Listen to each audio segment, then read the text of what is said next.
the most critical, precious natural resource to all of us as South Africans. It is vital to life, to development, as well as to economic growth. That is why we have prioritized institutional reforms in this area to ensure future water security, investment in water resources, and maintenance of existing assets. We have embarked on the process of institutional reform, incapacitating the Department of Water and Sanitation, and reviewing water boards in as far as their mandates are concerned, and ensuring that they serve municipalities in terms of our district development model. Now, these reforms are being championed by a minister who's been to every water source in our country and has examined precisely what needs to be done. A comprehensive turnaround plan is being implemented to streamline the process for water use license applications. Now, these applications used to take forever, up to 3 years, and they are now being streamlined, and the target is to clear the backlog of applications by June 2022 and to process 80% of all applications within 90 days during the next financial year. Now, legislation has been prepared for the establishment of the National Water Resources Infrastructure Agency and will be published for public comment within the next month. The water quality monitoring system has been reinstated to improve enforcement of water standards at municipal level and to enable the Department of Water and Sanitation to intervene where water and sanitation services are failing. That was President Cyril Ramaphosa delivering the State of the Nation address and work being done at the Department of Water and Sanitation. Well, we're joined now by the Minister to outline for us how will they intervene where water and sanitation services are failing in the country. This is South Africa faces an impeding water crisis that, if not resolved, will result in a 17% water deficit by 2030. Talk to us about this is the Minister now. Minister, good evening and thank you very much for your time and joining us tonight here on In Focus. Minister, when you read the onboarding statement by the South African Water Chamber, right, this is what the perception has been created. I suppose when they look at the Auditor General's report, they're saying the Department of Water and Sanitation has been rendered technically bankrupt and institutionally weakened. Institutionalized corruption that has paralyzed the services of those who provide water, and consulting engineers, they're being cited, equipment manufacturers being cited, system integrators being cited as, and financiers. So basically, key players in service provision being affected by the paralysis that is at the Department of Water and Sanitation. Is that a correct characterization of what's happening? Well, maybe in the short past, and certainly not now. In the short past, in the sense that currently we do have a number of police or law enforcement investigations going on. We started some time ago, 2, 3, 4 years ago even. The Hawks, the SIU, and SAPS, and they are investigating a number of allegations of corruption and abuse of funds by some officials in the department, and all is proceeding well, and there are even internal investigations, all of which are intact and are in place. We from time to time get reports from them, but no longer in the sense that we have sought to really strengthen the department in all its sections. Firstly was to appoint the Director General, and we haven't had the Director General for some time, who's the accounting officer, and very important to have all the time in a department, a state department. We have now appointed a CFO, where we had an acting one. We have appointed a DDG, Human Resource, that's Corporate Services, where we didn't have one. And remaining are DDG, Regulations, Water Management Services, and Infrastructure. And we're going to further and further strengthen the department and actually tighten up even internal audit that will raise the flags all the time there's a problem. And once all these offices are in place, in fact, we're not going to wait for them. DTG has started. Currently, he is looking at supply chain as a whole, and is due to report to us as ministry in due course. Once he has made his observations, he will come and tell us what are the weaknesses, what are the strengths, what need to be done, and we will give him support on the spot. Yeah. So there are a number of these systems that we, even systems of monitoring projects. We've spoken about it with DG and agreed that we need to tighten up. He has already presented to us the first presentation on a monitoring tool, which we will do on a regular basis. And they will freshen it up with information on each and every project in the country that are run by Water and Sanitation. Mm-hmm. So these are all the systems to ensure that once more we have a tight department, one that knows that what it is doing and closely monitored. Yeah.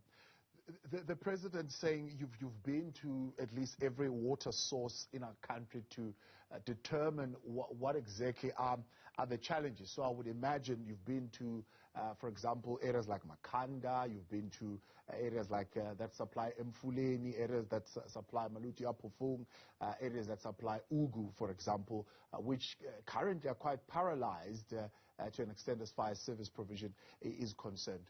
What's your observation? Are they just simply unable to generate viable solutions to their individual water crisis, or is there something else that is happening?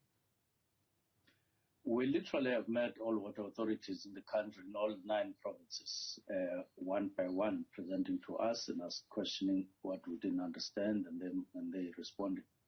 All those are metros, big cities, and towns, and even rural municipalities, one by one. And it's taken us from August, and we've finished with Northwest on the 3rd of February.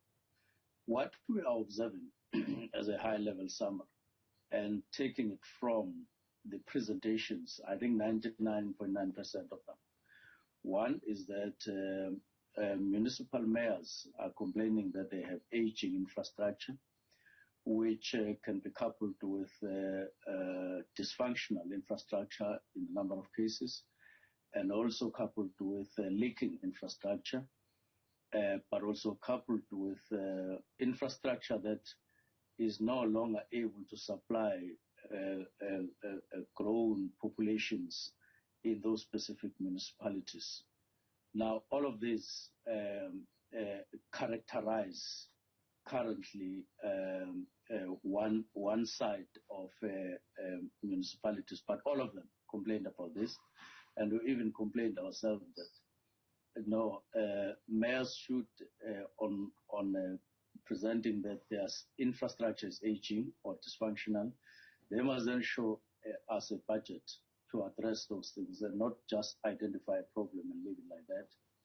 But we recorded that. Secondly, they are saying we have no capacity, either in the form of numbers of competent people who are required to service water, or their skills are low, or they even in terms of planning, skills are low. And therefore, this is the second character of water services in the countries provided by municipalities throughout the country. But another character is that they don't have enough budget to cover what they need to cover right now. So we can go on and on. Those are the big ones that I'm counting. And therefore, this requires not just intervention, urgent intervention from our side so that we can bring hope to people, but in essence, bring water to the people in terms of water services, but not only for domestic purposes, but also supply water to business, that is mining, and also agriculture in the form of water boards who are producers of food in the country. Yeah. They must never be put under threat or doubt that water will be supplied to them at any point. Right. Minister, let's take a break. When we come back, I want to come back to three areas that we've touched on. One is the dysfunctionality of infrastructure, but two, the shortage of skills and what interventions are being put in place to address that. When we continue next here on In Focus, you've got questions for the Minister, Minister of Water and Sanitation, Mr. Senzo Mchunu. Send them through 072-110-5584. Otherwise, you can tweet us tonight at Newzroom 405. We're back in a minute. Welcome back. Thanks for staying with us tonight on In Focus. We are, of course, talking broadly about the reforms being implemented in the Department of Water and Sanitation that will capacitate the department to deliver on the challenges of ensuring that equitable access to water and sanitation services is provided for all. Helping us in that conversation, the Minister of Water and Sanitation, Minister Senzo Mchunu. Minister, before the break, you're saying you met, by and large, all water authorities in the country and municipalities in particular complaining.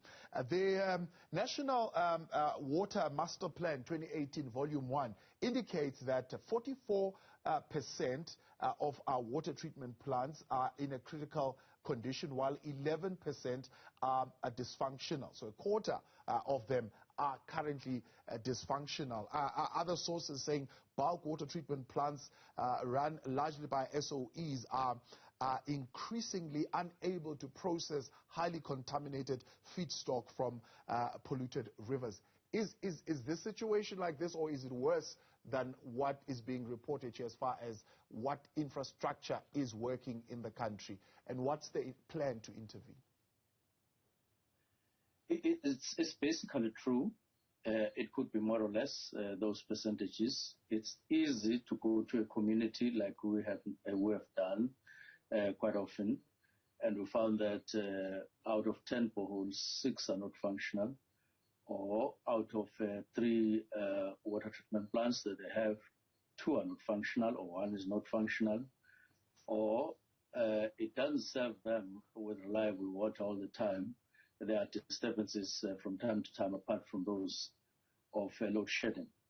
And therefore, it is true that we have an ailing infrastructure which needs quick attention, urgent attention, led by us, for which we now have a plan. And of course, it's all through low maintenance, by and large. We have gone to even sewer plants that would have been functional, because the breakdown of a water treatment plant or a wastewater treatment plant doesn't happen all of a sudden, unless, in very rare occasions. Firstly, it would be that part breaking, and it would be forced to work maybe on one inlet or one other part, and ultimately, if not attended to, that other part as well will break down, and we've seen that very often. And in the Vaal, as you say, we've had a long experience of pollution there, but throughout the Vaal system, but in the main, in the Vaal Triangle. And it's something that we are attending to now, very decisively in our view, and it has started bearing fruits in terms of the intervention that we make. And therefore, it's a question of us identifying a problem, and maybe I should outline to you what is it that we are planning to do. One, we are reviewing water ports in the country, in number, in footprint, but also in terms of their mandates. And we want to review these such that water boards work very closely with municipalities so that it caters for the gap of capacity. They must bring capacity, and where they run short of it, they will be able to easily source it. Why boards? Boards are able to even to borrow money to make up for the deficit that municipalities and ourselves have. And therefore, it makes a lot of sense for us to reposition them, not only to end up with treatment plants, that is drawing raw water up to treatment plants and then up to reservoirs, but they are going to be advised and they're positioned that they enter the area of reticulation, but work with municipalities so that no municipality will say, after that, we have a low capacity. They will build capacity on their own, but the urgent thing is to bring water to people. We can't wait for a gradual process that will take a year or two to build capacity.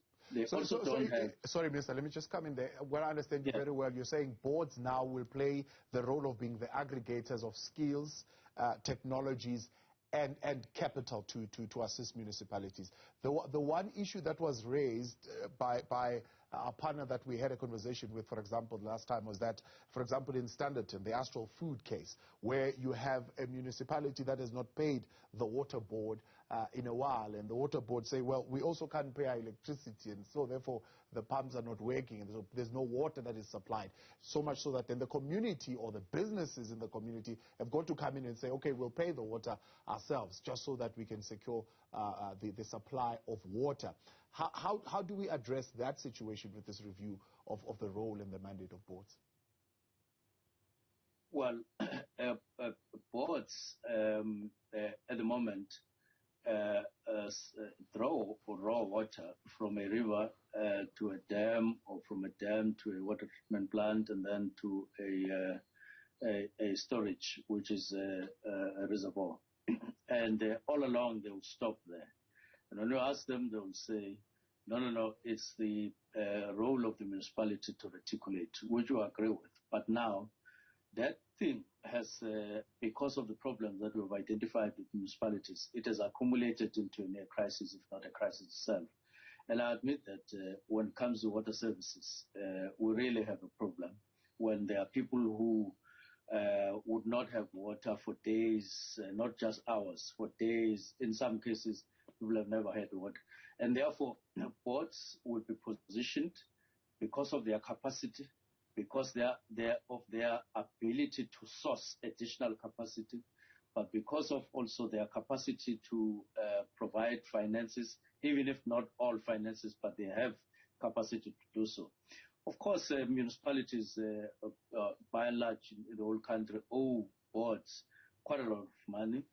And Tswane, that is collecting money the way they are doing at the moment, they owe Machalis water board around 40 million. So the municipalities do owe money, they do owe. But what we want to do is to work closely with both, such that people on the ground don't suffer, while boards, in terms of their fiduciary responsibilities, also are not thrown under the bus. There is a way of balancing it up going forward. But what you are mentioning is a very interesting thing, that it could happen. And we have identified institutionalizing partnerships with the private sector as one of the most urgent things, one of the most urgent things to do. So it's not a question of repositioning water board, not a question of strengthening our department and aligning it, especially on the water services side, but also it's a question that we've decided now after our traveling and engagements, that it is important because we've interacted with business quite a lot in all the provinces. The 3 days that we would spend in each of the provinces, one of the days would be dedicated to stakeholders like mining, like irrigation boards, like other user associations that there would be. all of them are willing to work very closely with us via municipalities on water. And we have now decided that we will institutionalize this at a provincial level, so that while we put money as national department and are going to be persuading provincial governments to also do so, set aside money more than MIC, because it is also their political mandate to see to it that people over whom they preside have water over and above MIC. And then we will go to municipalities themselves, talk about MIC, talk about WISIC, which is a grant that they get from us, and then ARBIC, such that the use of these grants is optimized as opposed to now, where a grant can easily find its way to a road construction or to salaries or even to harms in a place or two. So we want to sort of ring fence these grants together with the municipality, but not take them away, just ring fence them and make sure that whatever they are used for, it is water. Whatever they are used for, they are used for sanitation and nothing else. And then not only that, but optimize their use. In other words, use them such that you do a lot with them. If we look at what has been happening, you will find that over years, there is a lot of money that has been distributed or invested in water and sanitation. But when you look at the demand, it is equally high. But when you look at what has been divided, very low. So it clearly shows. So what we're going to do is form these partners, and we've already started engaging in one of the provinces, and it is positive. Whatever they do, if they say, okay, let's partner, let us establish, for instance, I'm making an example, a purpose-fit kind of a mechanism where all of us put that money, so that we then prioritize issues of water and sanitation in that province, in different municipalities over time, and then we start working and in an optimized manner. We're looking at working along those lines, and this is also, it is a second pillar in terms of what we're doing, over a third pillar in terms of what we're doing over and above what we've said. But we also, as a pillar, want municipalities to build their own capacity, to do their best in doing so in whatever way. And so we have a summit next week on Friday and Saturday. And all these matters, for instance, funding and sustainability of the water sector as a whole, it is the theme that will be discussed thoroughly there, and we'll have a number of our colleagues at national level who will come and make short presentations. I will come back to that, Minister, funding itself and what is the envisaged budget for this turnaround of the water sector as a whole in the country. Water and Sanitation Minister Senzo Mchunu staying with us. Your questions for the Minister tonight, 072-110-5584, or tweet us at Newzroom405.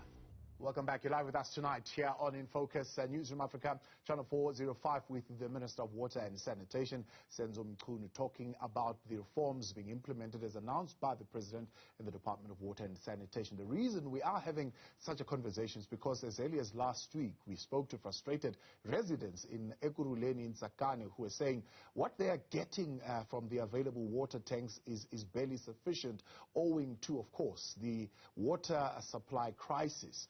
Some learners were even turned back from school. Meanwhile, the city of Ekurhuleni is saying that work is underway to ensure that water is restored. Let's just take you back to that story.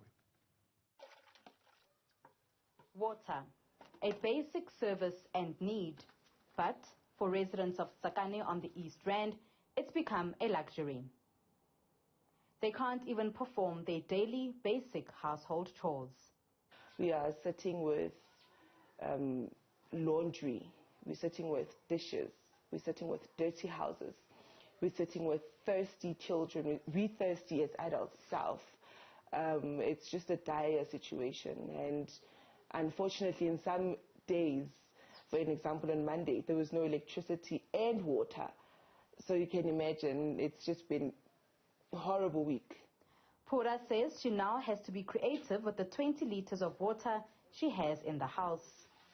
So on that, I need to spare water for bathing. The same water for bathing, I have to decide if I'm going to clean and mop the floors with it. I have to flush the toilet with it. And it's also having to go for something such as the loo. You have to consider, am I going to do number 1 or number 2? She's also highlighted the inconvenience of not having water and the painstaking effort to ensure every drop is used sparingly. Even when you bath right now, you bath the important parts.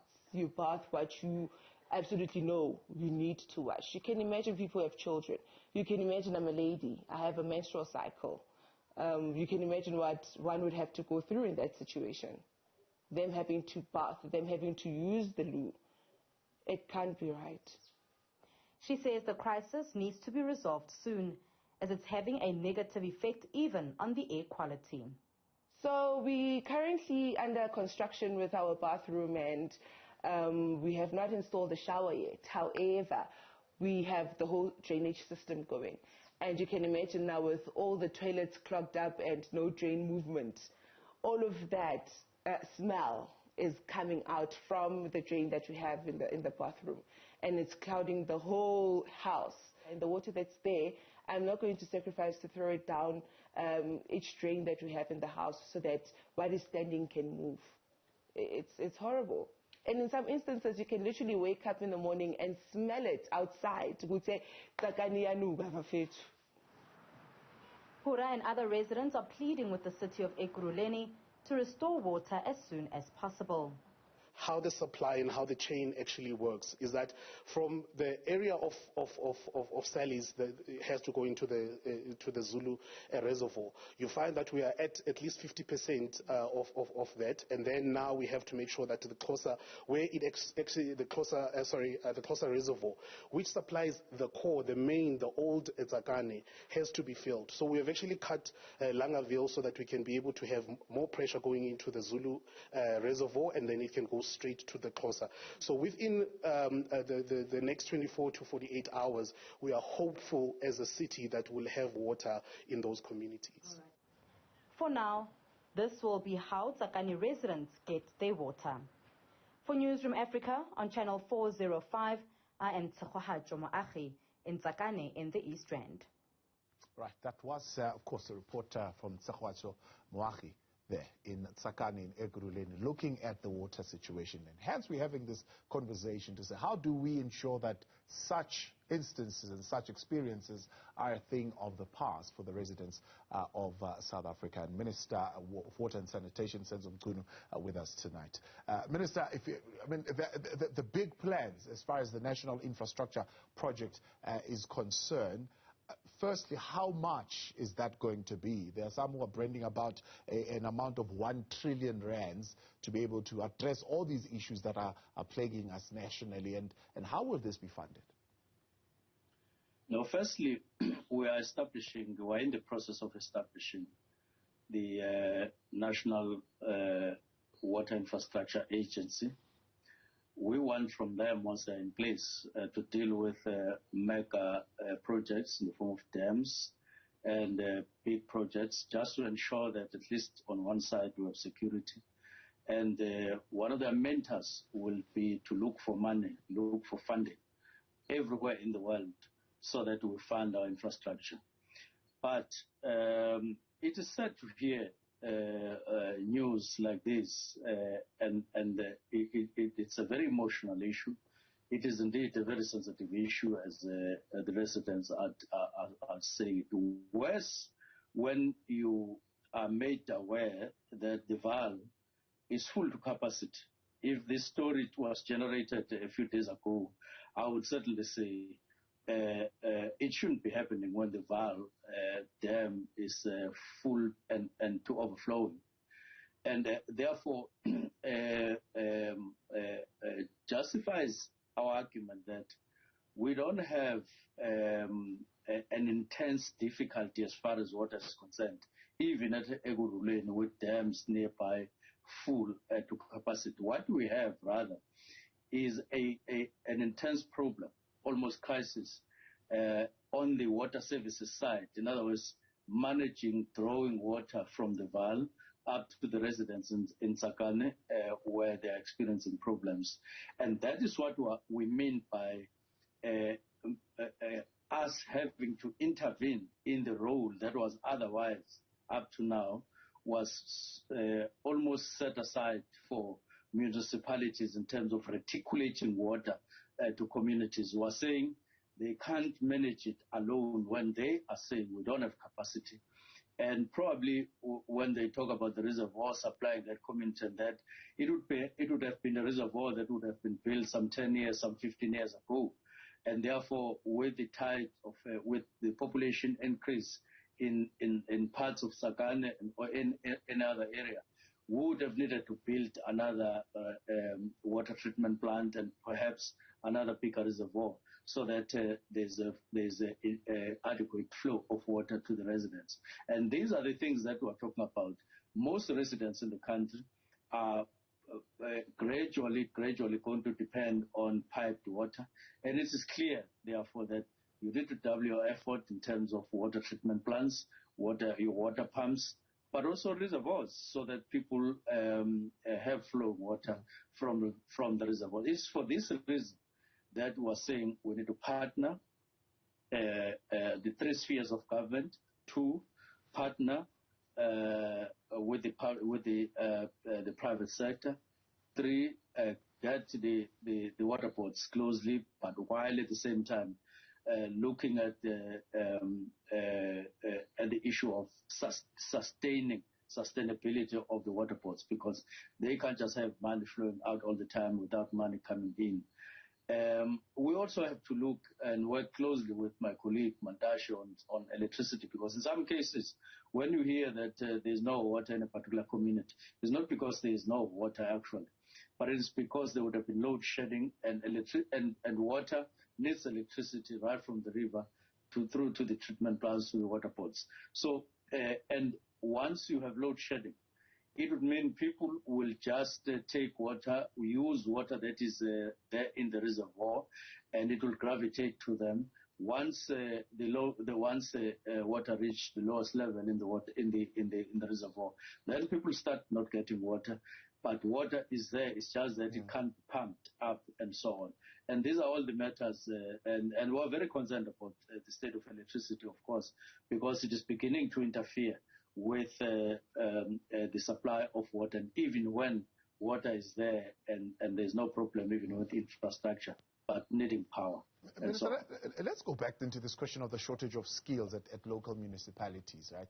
I had two academics talking to us last week. From where they are sitting, they're saying there is skills galore, but people are just being sidelined and being left out of the system. Are you engaging with academia on this issue of skills shortage? Definitely. Professor Marwana, who is Vice Chancellor at the University of Johannesburg, wrote an article saying all for the want of an engineer. In our department itself, we have more than 8,000 employees, and only just above 800 are technicians. And so the rest, what are they? And that is the issue. We may have been doing something that we shouldn't have been doing. It is likely that it is the case also in a number of municipalities. When you employ people, for instance, if you in water, you employ a criminologist. That's a very respectable profession and people who work there, but not for water, perhaps. And therefore, we need to begin to be strict and say, when you employ people who have relevant skills, who are going to be able to do the job that they need to do. Otherwise, it just won't go anywhere. I'm happy that we've started. Our DG is a qualified civil engineer, and has experience, and then he will have to lead from the front. And we have said all the next lots that are going to be employed, we will have to take great care, go to lengths in terms of ensuring that the people that get employed have requisite skills, whether it is infrastructure, whether it is water management, and all the related ones, because you can't totally depend on people from outside. What then is the use of you employing people and paying them when they can't do the job over and above, or despite having them, you will have to source everything that you want to do from outside. It doesn't make sense. So we are interacting in the summit that we're having on this Friday and Saturday. We have invited a number of people from universities. One of them would be delivering a short paper on the economics of water, so that we learn from there how do we sustain the sector. Professor Marwana himself will be there, and a number of other academics. They will speak in terms of the skills that are required, so that municipalities can rise to the occasion, because they have a responsibility of reticulating water, and there hasn't been all the time a situation where all of us care in terms of the qualifications of people that we employ. Because now water doesn't flow one way now, like in the past, where it was easy just to go to a river and fetch water. Now water has to run the other way, upstream, and you need skills to do that. Speaking of the running of water, when we continue next with the Minister, we get to your questions and your comments, but also we want to hear what is being done to streamline the process of water use application, as the President mentioned. Says previously this process would take 3 years. Now there is a plan to deal with the backlog by June 2022, but also to make sure that this process is now streamlined and happens in 90 days. More on that when we continue. Stay with us. Tonight, shown in focus, Newzroom Afrika, channel 405, and the conversation continues with the Minister of Sanitation and Water, Minister Senzo Mchunu. With your questions tonight, 072-110-5584. Otherwise, you can tweet us at Newzroom 405. Minister, first, you've already mentioned the process of the setting up of the National Water Resource Infrastructure Agency. How will this be put together? Is this another SOE? Is this another department that needs to be capacitated, funded, and so on? And we know what happens with SOEs. Are we running into that trap? Thanks for that question. At the moment, you remember that as part of augmenting our water, we get water from Lesotho via a project called Lesotho Highlands Water Project. It pumps water to the Vaal system, which in turn supports more than 19 million people in South Africa. Now, we are going to build on TCTA. It is Trans-Caledon entity that manages that particular project. And we're heading for phase 2 now, after our discussion with Minister Mosenene, my counterpart in Lesotho, to then speed up phase 2.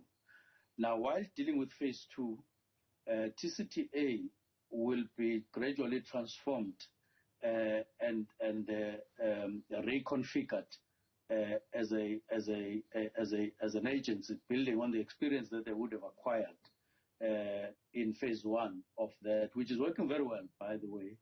And we will then build on that and then build an agency. TCTA at the moment, they're able to borrow money, augment the resources that we give them. They are able to acquire first-class, world-class skills in engineering, hence the 2 dams in Lesotho that they've built. And therefore, they are accumulating a wealth of experience. We think that after phase 2, they won't be thrown away. They will be reconfigured into an agency that will be able, on one hand, to get funds independent of us. And of course, we'll have a very sharp eye on the story of agencies. I myself, I'm not at ease with more efforts to build agencies. But if these agencies, remember, agencies don't corrupt themselves. They are corrupted by people who work in them, both politically and managerially. And therefore, we will have to build mechanisms that will ensure that there is no rundown of such an agency, at a very critical time in the life of South Africans, and therefore put it, ring fence it to make sure that its systems are secured such that it is able to do just what it is created to do. Of course, you can't say, I've done this and then you go and sleep. You will have to have a very sharp eye and monitor and cross-monitor and ensure that you don't allow corruption to come in. But of course, having said this, we like the idea, especially on funding side, to augment our funds. But we also like, because we're going to be on an ongoing basis building more and more infrastructure, in some cases quite a big infrastructure in South Africa, just to make sure that during rainy seasons, for instance, you are able to store as much water as possible for the winter season when there's less rain, and therefore balance your seasons and your water supply to the people. Now, some of the more controversial issues, I suppose, when you also mentioned this question of acquiring skills, have you sorted out your differences with solidarity around the Cuban engineers working in South Africa? Well, nobody has approached me since I was appointed last year to say there's any problem of any kind. Once they come, we will sit down with them and resolve those problems. All right. Then let's talk then, Minister, about the streamlining process for water use applications. The President saying, no, this previously took 3 years. How are you going to now turn this around in just, 4 months? To be able to cover the backlog and change the system completely to 90 days? From last year when we came in and officials briefed us about this injunction of 90 days on processing, and we've been monitoring. But we felt that monitoring was not enough. And of course, the presidency had come in with providing us with expertise. People who are experts in the field, they have helped. But we are now having a solid program, which by June will be completing the first milestone in terms of setting up the structure. We now know what backlog we have in each of the provinces. We know their ages, the ages of those applications. The worst province where there's backlog is Western Cape, where we have something like 300 applications, some of which are close to 2 years. But all other provinces going down are relatively doing okay. And we have then said, what are the root causes for all of this, including in the Western Cape? And there are varied reasons. Some of the applications come awkward, not with all the information, not with that, and it takes a bit of time to exchange and so on. Now, we have started the whole terrain and know exactly what are the causes of delay and so on. And we have now said by June, the first milestone is to cut all these old applications, process all of them. And therefore, by June, end of June, we will have done all processing, and there are plans in place, there are people in place. But we have said that after June, we will then have a mechanism that will sort of flow. When we see a backlog accumulating in a particular province, our system of support to that province will flow into that without causing a gap at the back. But also, this will include head office intervening, in some cases by just guiding, but in some cases people actually going there physically, senior people, to assist without any accumulation. But we also have to educate both internally, and we have said there will be 3 kinds of training phases for people. One, an entry kind of training, and then the other one will when they have already acquired the basic training, and then the third one will be advanced training, so that whenever there is a problem, we know that we have a squad of people who are highly trained, who will simply come in 2-3 days, deal with everything. Of course, we also need to educate the public so that they play their role when filling applications to us.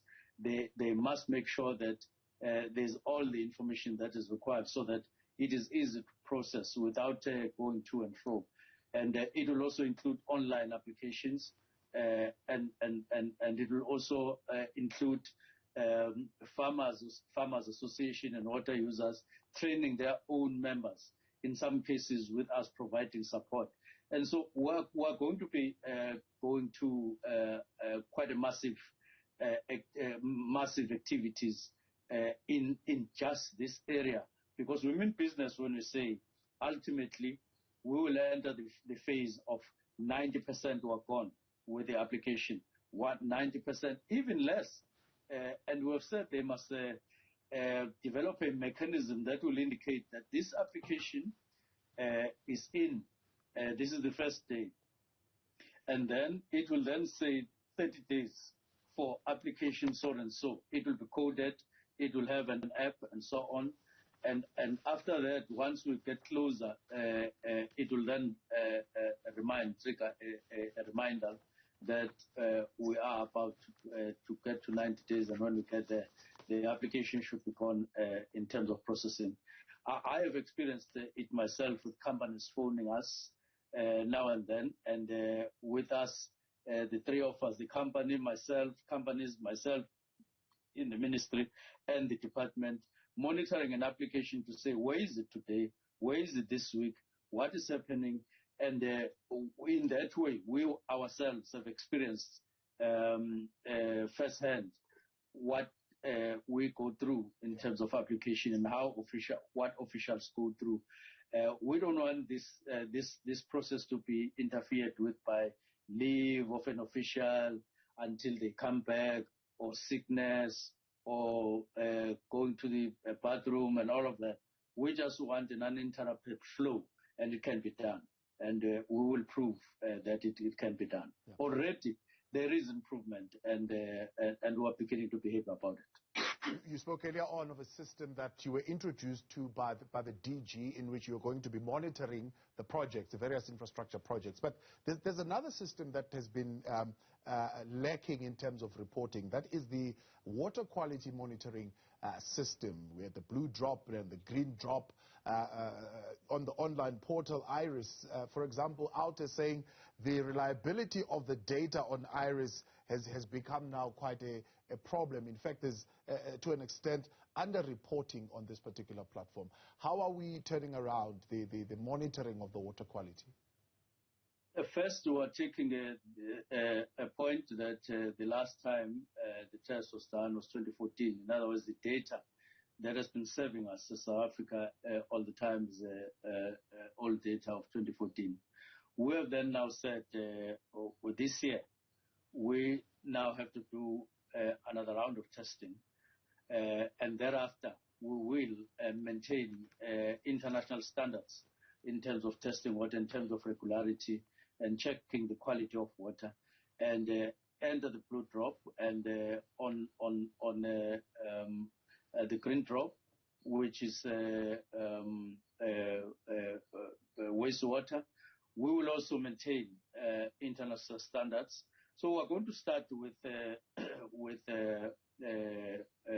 wastewater, making sure that we now are at international standards level in terms of criteria as far as wastewater is concerned.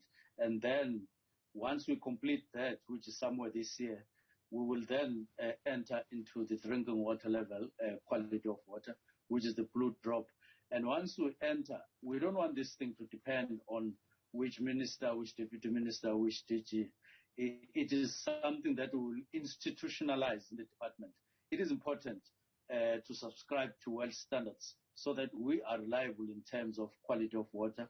We interact a lot with the outside world, and we don't want to be let down to South Africa, which is otherwise a very beautiful country in terms of standards in different aspects of life, and we don't want to be a drawback in terms of making sure that we too are at the required level, so that we don't cause fear, anxiety to the international community. Minister, we appreciate your time. Thank you very much for having indulged with us for this hour here on In Focus. And we, of course, will touch base with you as more comes out of that summit, which we will be watching very closely at the end of the week. I appreciate your time. Thank you very much. Appreciate it. That's the Minister of Water and Sanitation, Minister Senzo Mchunu.